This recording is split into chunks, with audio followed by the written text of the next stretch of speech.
la crisis que estamos viviendo: huracanes, terremotos, incendios, pandemia. Necesitamos un mensaje a nuestro corazón. Ministerio al pequeño rebaño. Reciban un saludo de parte de su amigo el pastor Miguel Tirado. Hoy vamos a dialogar el capítulo 75 del libro El deseado de todas las gentes. Este capítulo se titula Ante Anás y Caifás y está basado en el relato que aparece en Mateo capítulo 26, versos 57 al 75. También aparece en Marcos capítulo 14, versos 53 al 72 y el capítulo 15, verso 1. También aparece en Lucas capítulo 22, versos 54 al 71 y en Juan capítulo 18, versos 13 al 27. Y me acompaña el pastor Orlando González. Oremos. Dios eterno, concédenos hoy bendición eterna, la alegría de crecer en el estudio de tu palabra y que podamos encontrar un mensaje de paz. En el nombre de Jesús. Amén. Amén. Llevaron apresuradamente a Jesús al otro lado del arroyo de Cedrón, más allá de los huertos y olivares y a través de las silenciosas calles de la ciudad dormida.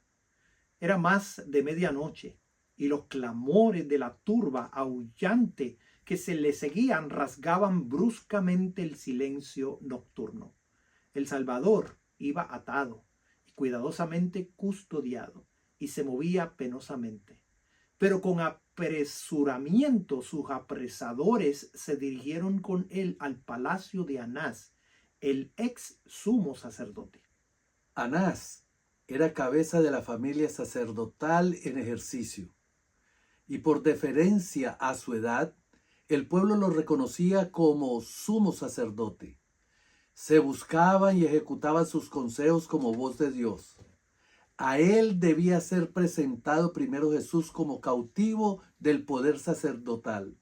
Él debía estar presente al ser examinado el preso, por temor a Caifás, hombre de menos experiencia, no lograse el objeto que buscaban. En esta ocasión había que valerse de la artería y sutileza de Anás, porque había que obtener sin falta la condenación de Jesús. Cristo iba a ser juzgado formalmente ante el Sanedrín, pero se le sometió a un juicio preliminar delante de Anás. Bajo el gobierno romano, el Sanedrín no podía ejecutar la sentencia de muerte. Podía tan solo examinar a un preso y dar su fallo, que debía ser ratificado por las autoridades romanas. Era pues necesario presentar contra Cristo acusaciones que fuesen consideradas como criminales por los romanos. También debía hallarse una acusación que le condenase ante los judíos. No pocos de entre los sacerdotes y gobernantes habían sido convencidos por la enseñanza de Cristo, y solo el temor de la excomunión les impedían confesarle. Los sacerdotes se acordaban muy bien de la pregunta que había hecho Nicodemo: ¿juzga nuestra ley a hombre si primero no oyere de él y entendiere lo que ha hecho? Esta pregunta había producido momentáneamente la disolución del concilio y estorbado sus planes. Esta vez no se iba a convocar a José de Arimatea ni a Nicodemo, pero habían otros que podían atreverse a hablar en favor de la justicia. El juicio debía conducirse de manera que uniese a los miembros del Sanedrín contra Cristo. Habían dos acusaciones que los sacerdotes deseaban mantener. Si se podía probar que Jesús había blasfemado, sería condenado por los judíos. Si se le convencía de sedición, esto aseguraría su condena por los romanos. Anás trató primero de establecer la segunda acusación. Interrogó a Jesús acerca de sus discípulos y sus doctrinas, esperando que el preso dijese algo que le proporcionara material con que actuar. Pensaba arrancarle alguna declaración que probase que estaba tratando de crear una sociedad secreta con el propósito de establecer un nuevo reino. Entonces, los sacerdotes le entregarían a los romanos como perturbador de paz y fautor de insurrección. Cristo leía el propósito del sacerdote como un libro abierto, como si discerniese el más íntimo pensamiento de su interrogador. Negó que hubiese entre él y sus seguidores vínculo secreto alguno, o que los hubiese reunido furtivamente y en las tinieblas para ocultar sus designios. No tenía secretos con respecto a sus propósitos o doctrinas. Yo manifiestamente he hablado al mundo, contestó. Yo siempre he enseñado en la sinagoga y en el templo, donde se juntan todos los judíos, y nada he hablado en oculto. El Salvador puso en contraste su propia manera de obrar con los métodos de los acusadores. Durante meses le habían estado persiguiendo, procurando entramparle y emplazarle ante un tribunal secreto, donde mediante los perjurio pudiesen obtener lo que les era imposible conseguir por medios justos. Ahora estaba llegando a cabo su propósito: el arresto a medianoche por una turba, las burlas y los ultrajes que se le infligieron antes que fuese condenado, o siquiera acusado. Era la manera de actuar de ellos y no de él. Su acción era una violación de la ley. Sus propios reglamentos declaraban que todo hombre debía ser tratado como inocente antes que su culpabilidad fuese probada. Por sus propios reglamentos, los sacerdotes estaban condenados. Volviéndose hacia su examinador, Jesús dijo: ¿Qué me preguntas a mí? ¿Acaso los sacerdotes y gobernantes no habían enviado espías para vigilar sus movimientos e informarlos de todas sus palabras? ¿No habían estado presentes en toda reunión de la gente y llevado información a los sacerdotes acerca de todos sus dichos y hechos? Pregunta lo que han oído, ¿qué les haya yo hablado? Replicó Jesús. He aquí, estos saben lo que yo he dicho. Anás quedó acallado por la decisión de la respuesta, temiendo que Cristo dijese acerca de su conducta algo que él prefería mantener encubierto. Nada más le dijo por el momento. Uno de sus oficiales, lleno de ira al ver a Anás reducido al silencio, hirió a Jesús en la cara diciendo: ¿así respondes al pontífice? Cristo replicó serenamente: si he hablado mal, da testimonio del mal, y si bien, ¿por qué me hieres? No pronunció hirientes palabras de represalia. Su serena respuesta brotó de un corazón sin pecado, paciente y amable, a prueba de provocación. Cristo sufrió intensamente bajo los ultrajes y los insultos, en manos de los seres a quienes había creado y en favor de los cuales estaba haciendo un sacrificio infinito.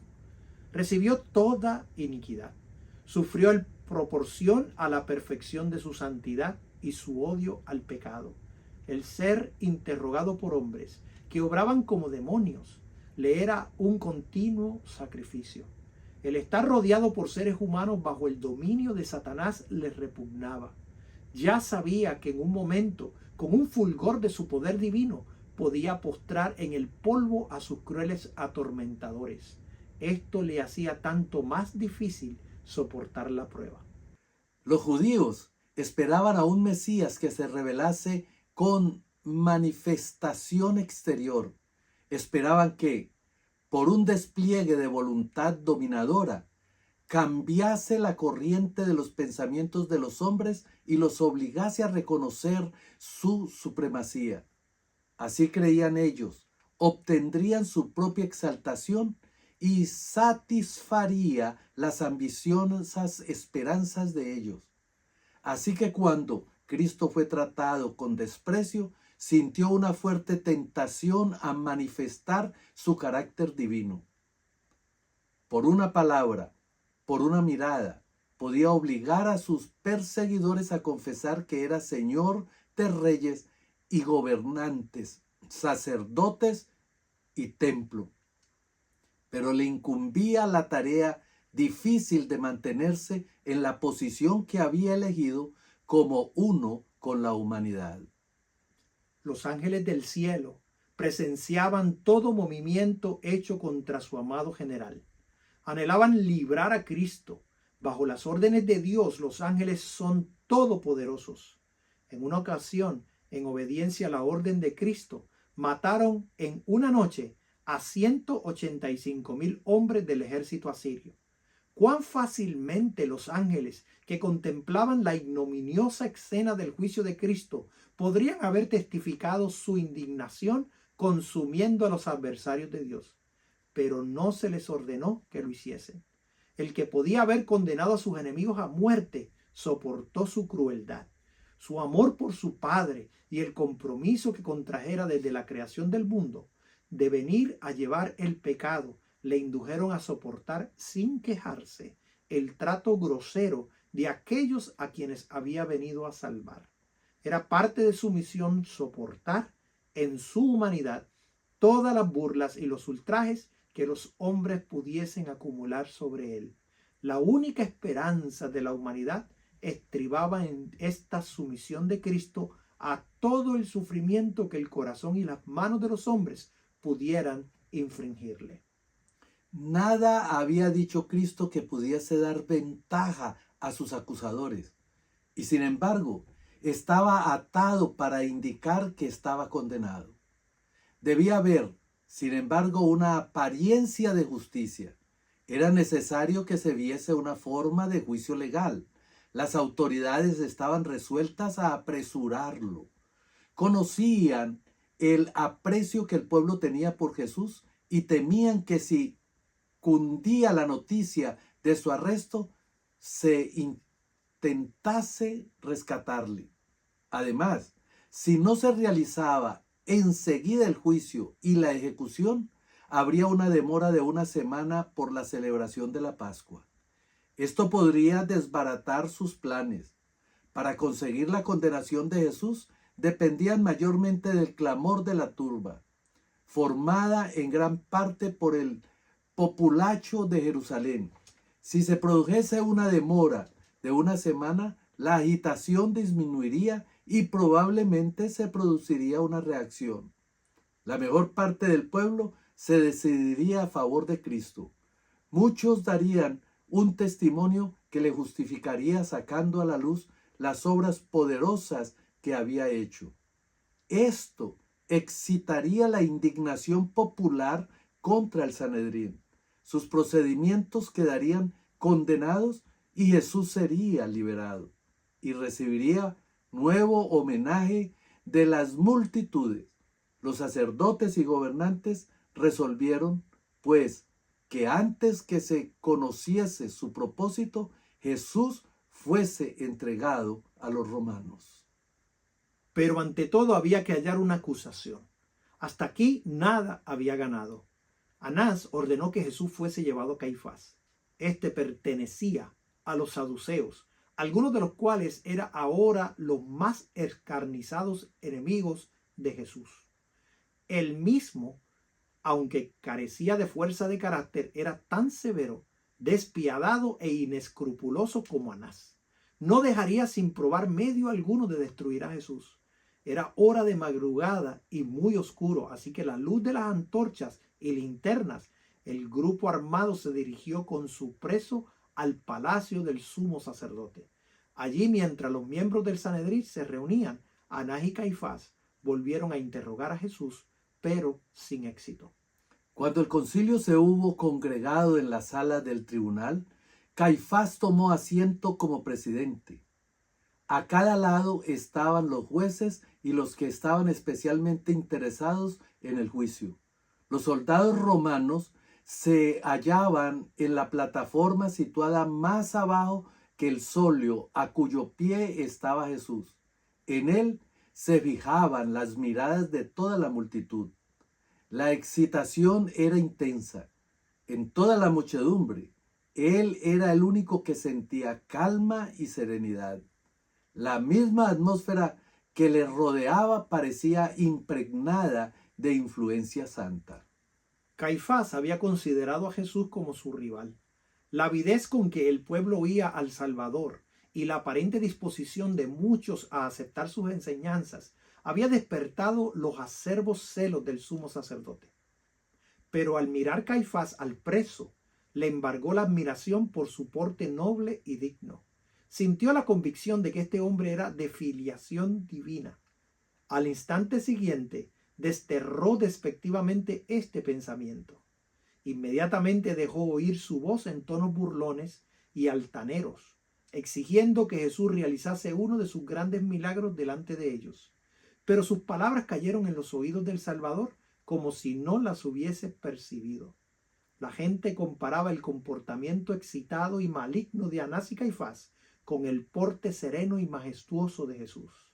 Aún en la mente de aquella multitud endurecida se levantó la pregunta: ¿será condenado como criminal este hombre de presencia y aspecto divino? Al percibir Caifás la influencia que reinaba, apresuró el examen. Los enemigos de Jesús se hallaban muy perplejos. Estaban resueltos a obtener su condenación, pero no sabían cómo lograrla. Los miembros del concilio estaban divididos entre fariseos y saduceos. Había acerba animosidad y controversia entre ellos, y no se atrevía a tratar ciertos puntos en disputa por temor a una rencilla. Con unas pocas palabras Jesús podría haber excitado sus prejuicios unos contra otros y así habrían apartado de sí la ira de ellos. Caifás lo sabía y deseaba evitar que se levantase una contienda.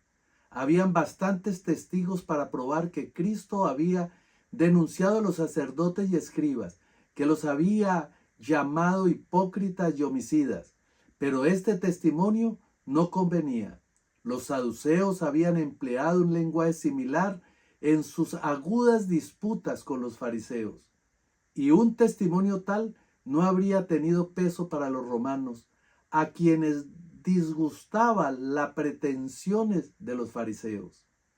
Había abundantes pruebas de que Jesús había despreciado las tradiciones de los judíos y había hablado con irreverencia de muchos de sus ritos.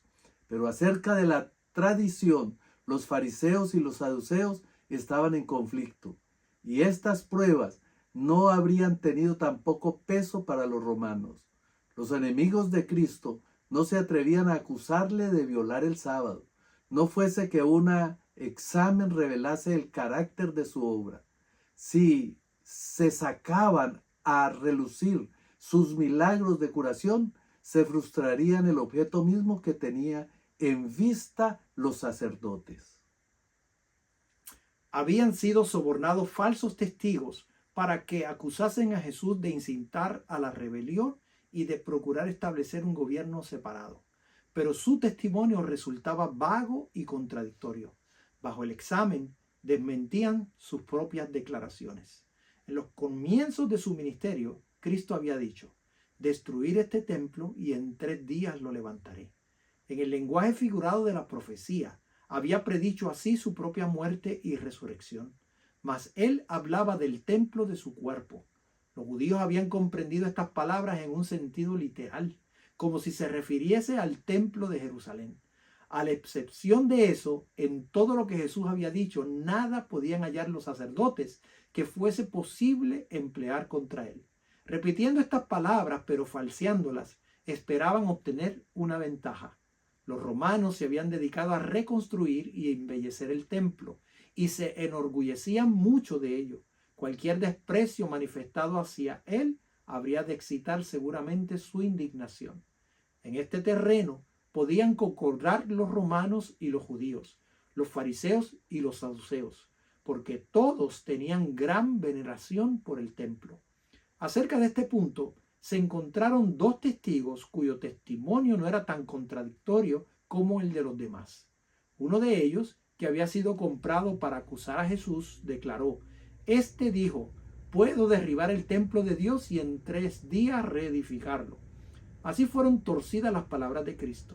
Si hubiesen sido repetidas exactamente como Él las dijo, no habrían servido para obtener su condena, ni siquiera de parte del Sanedrín. Si Jesús hubiese sido un hombre como los demás, según aseveraban los judíos, su declaración habría indicado tan solo un espíritu irracional y jactancioso, pero no podía haberse declarado blasfemia. Aún en la forma en que la repetían los falsos testigos, nada contenían sus palabras que los romanos pudiesen considerar como crimen digno de muerte. Pacientemente Jesús escuchaba los testimonios contradictorios. Ni una sola palabra pronunció en su defensa. Al fin, sus acusadores quedaron enredados, confundidos y enfurecidos. El proceso no adelantaba. Parecía que las maquinaciones iban a fracasar. Caifás se desesperaba. Quedaba un último recurso.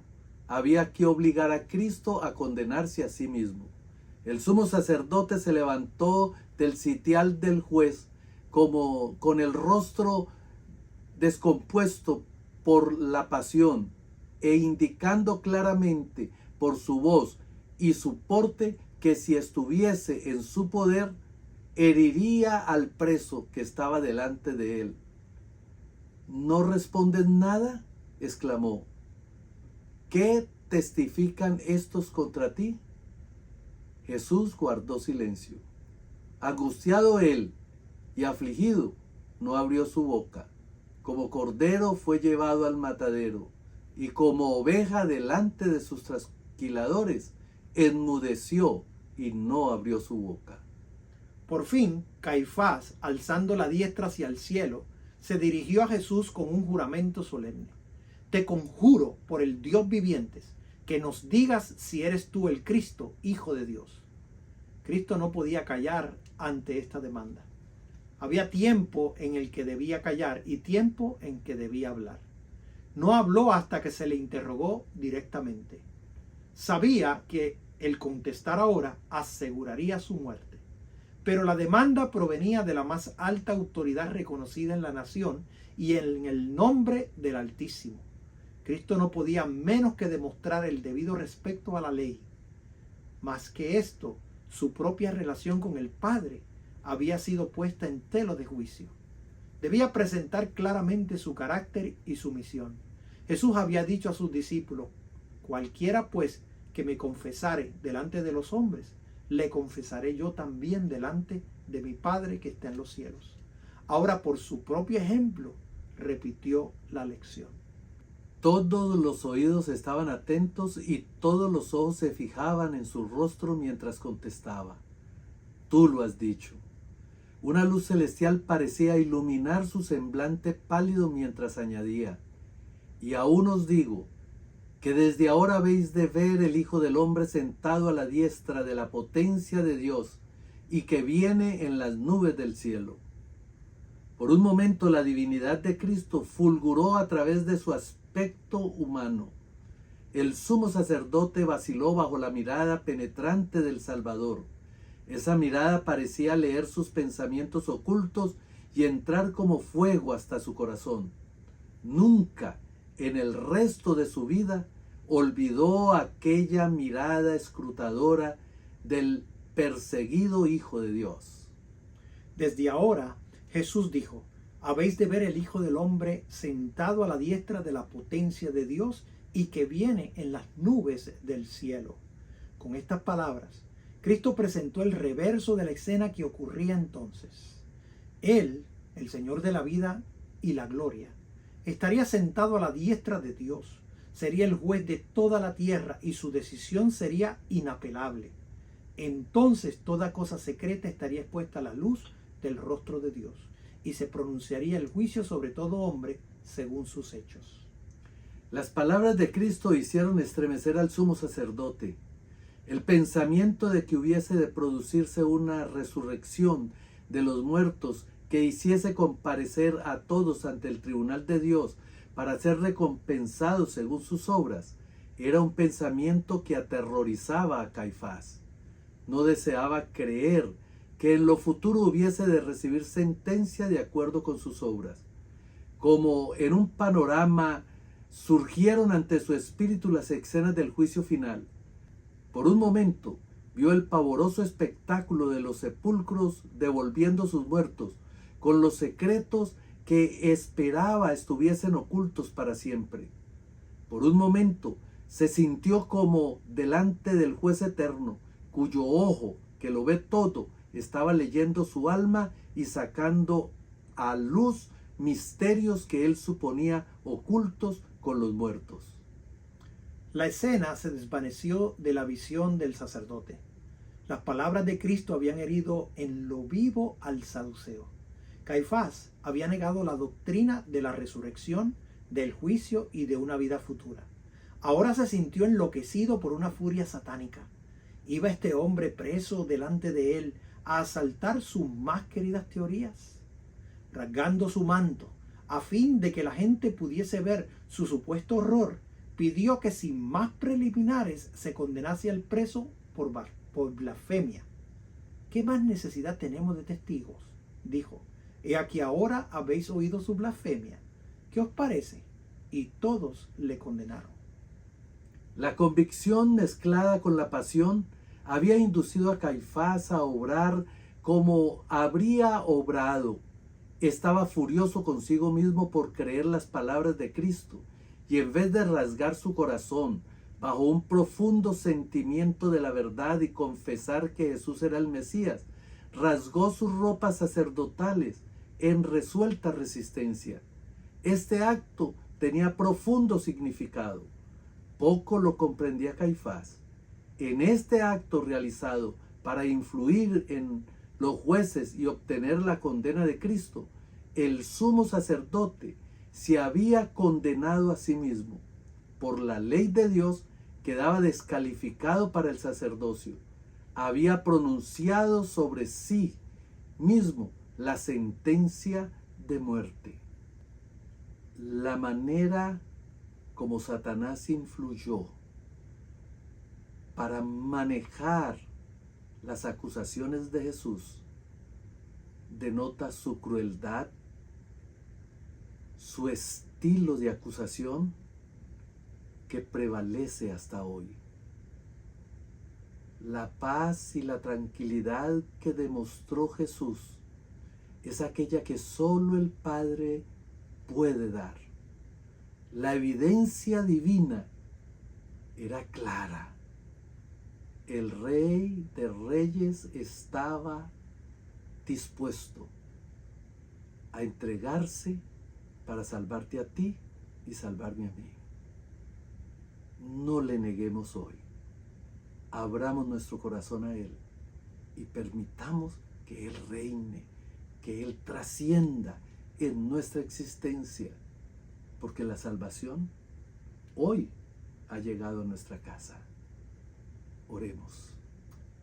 Amoroso Padre, al ver con qué crueldad tú fuiste tratado en aquel juicio, no tenemos otras palabras que decirte gracias, porque pudiste soportar tanta crueldad por amor a nosotros.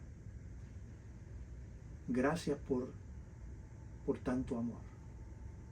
Ahora permite, oh Dios, que si en algún momento nosotros recibimos una crueldad tal, que podamos permanecer con la paz que tú lo hiciste. En el nombre de Jesús. Amén. Esto ha sido un mensaje al pequeño rebaño. Comparte este mensaje con tus amigos. Dios te bendiga. Bendiciones.